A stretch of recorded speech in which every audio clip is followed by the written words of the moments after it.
Lal Bahadur Shastri was an Indian statesman who served as the second Prime Minister of India. He promoted the White Revolution, a national campaign to increase the production and supply of milk by supporting the Amul milk co-operative of Anand, Gujarat, and creating the National Dairy Development Board.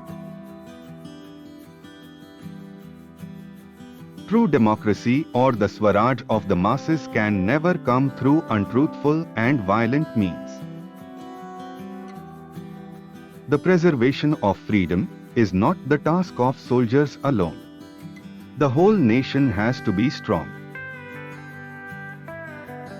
We believe in peace and peaceful development, not only for ourselves but for people all over the world. We have now to fight for peace with the same courage and determination as we fought against aggression.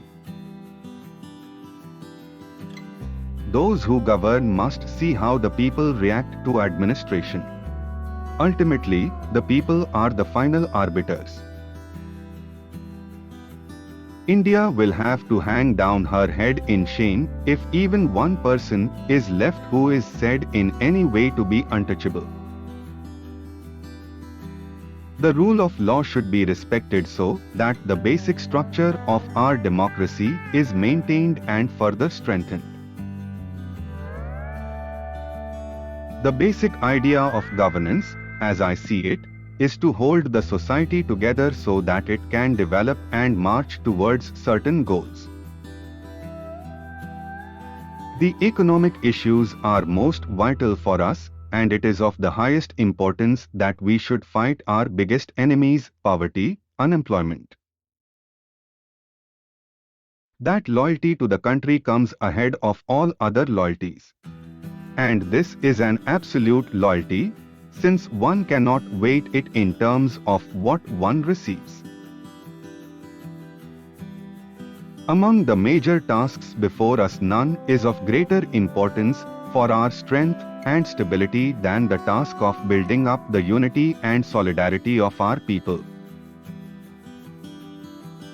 Sampling out corruption is a very tough job, but I say so in all seriousness that we would be failing in our duty if we do not tackle this problem seriously and with determination. If Pakistan has any ideas of annexing any part of our territories by force, she should think afresh. I want to state categorically that force will be met with force and aggression against us will never be allowed to succeed.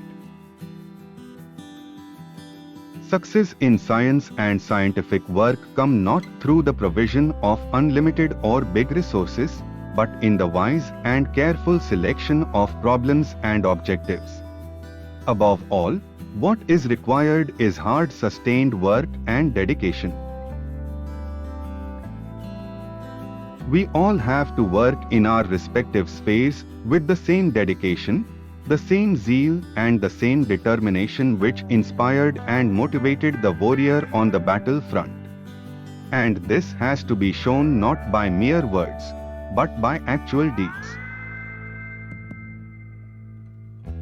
We want freedom for our country, but not at the expense or exploitation of others, not us to degrade other countries. I want the freedom of my country so that other countries may learn something from my free country so that the resources of my country might be utilized for the benefit of mankind. There comes a time in the life of every nation when it stands at the crossroads of history and must choose which way to go. But for us there need be no difficulty or hesitation, no looking to right or left. Our way is straight and clear, the building up of a socialist democracy at home with freedom and prosperity for all, and the maintenance of world peace and friendship with all nations.